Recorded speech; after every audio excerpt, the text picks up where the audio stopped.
100 times a day, and you can commit 100 murders a day, but as long as you have a lively faith, this will not tear you away from Christ. Well, I think people can be forgiven if they conclude from that good works are not that important.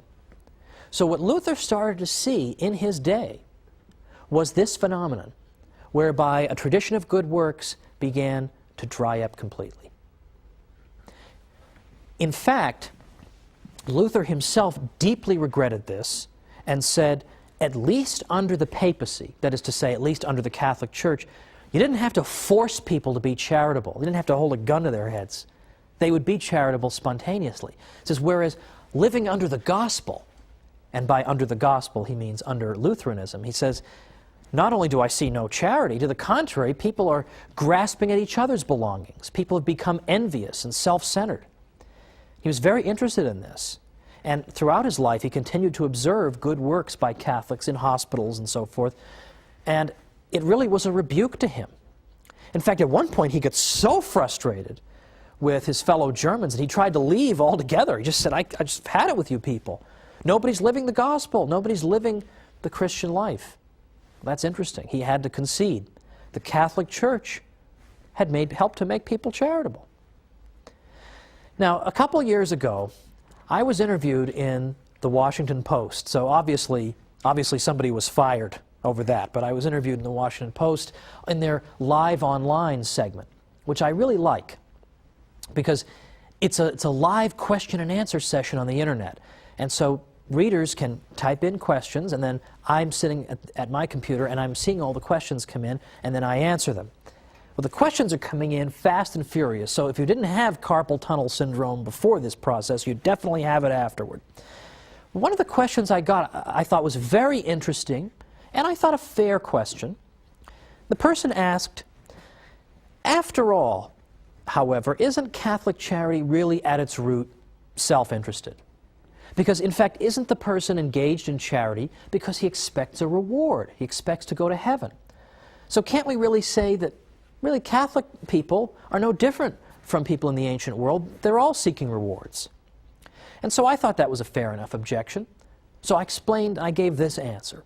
And I hope this is a good enough answer. If you don't think it's a good enough answer, write to me and I'll give a better answer the next time. But I gave an answer that was twofold. I said, first of all, the Catholic Church recommends to us in effect tells us there are 3 different levels of sanctity when it comes to doing good.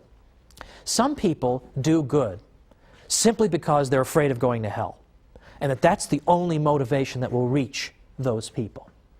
Now, that's considered to be sort of good enough, but it's certainly not the ideal. At the next level, people do good because, as the questioner suggests, they seek heaven. And now, I personally see nothing wrong with that. But even that is not the ultimate level that the Church recommends to us. The Church says there is a top level. There's a level at which people do good solely because they love God and they want to please God. And that's why they're doing their good works. Not for any expectation or hope of reward, but because they want to please the God they love. And I said to the questioner, this is what the Church is calling us to, is precisely this level of benevolence at which we're not thinking about ourselves. We're thinking only about God and only about doing good for its own sake. But then secondly, I said, consider Mother Teresa's missionaries of charity, because they're such an excellent example. I said, consider them.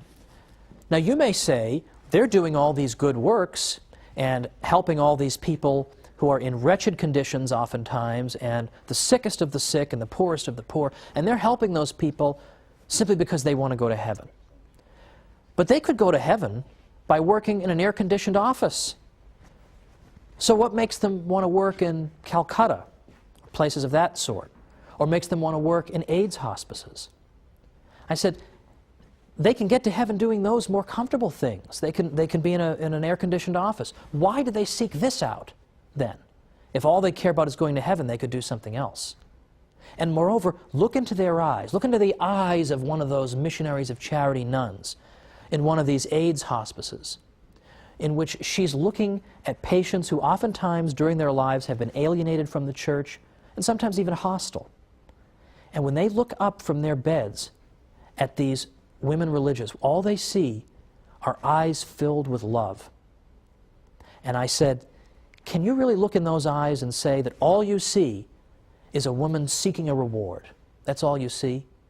Don't you see something there that is far deeper and more significant and more moving? That was my answer. And I think that is ultimately the answer. And in fact, the Christian God, following from the Hebrew tradition, believes that it is good for human beings to be good to each other. And this was something new among the religions of the ancient Near East. The gods of ancient Sumer didn't seem to care about the human race at all, or what they did. The gods of ancient Greece sometimes used human beings as playthings. They treated them arbitrarily. They were capricious toward human beings. They didn't seem to care how people behaved toward each other. If you wanted to satisfy some of those gods that I've mentioned, you could do so only through various kinds of ritual sacrifice and then just hope for the best. But our God is pleased not only by the sacrifice of the Mass, but is also pleased by good behavior.